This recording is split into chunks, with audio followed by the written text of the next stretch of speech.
There are 196 countries in the world. 25 of them are very rich, defined as having an average wealth per person of over $100,000 a year. They are. But far more countries are quite poor, and some, which we're considering here, are very, very poor.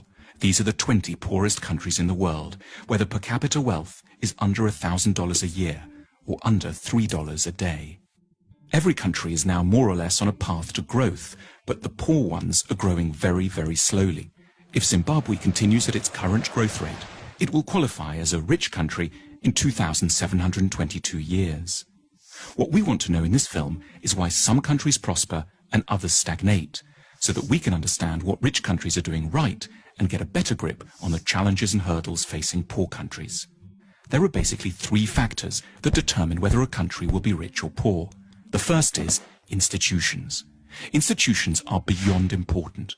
Broadly speaking, rich countries have good institutions and poor ones have very, very bad ones. The correlation between poverty and corruption is direct. The richest countries in the world are quite simply invariably also the least corrupt ones. And the most corrupt countries are also the poorest. When countries are corrupt, they can't collect enough taxes to get the good institutions they would need to escape the poverty trap. Half of the wealth of the world's poorest 20 countries goes into offshore accounts. Lost revenues in these countries totals between $10 and $20 billion a year. Meanwhile, without an adequate tax base, poor countries can't invest in police, education, health and transport.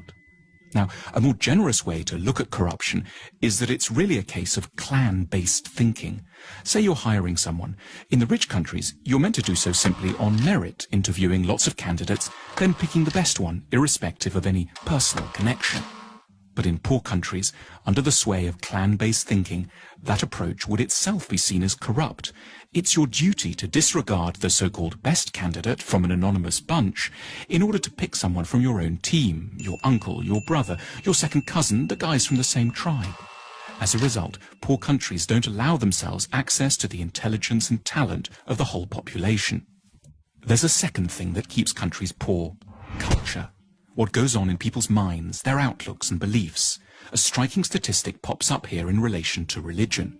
If there's one generalization you can make about religion and wealth, it's that the less people believe, the richer they stand a chance of being. 19 of the richest countries in the world have 70% or more of their populations saying that religion is not at all important to them. The exception here is, unsurprisingly, the United States, which manages to combine great religiosity with huge wealth. More on that in a second.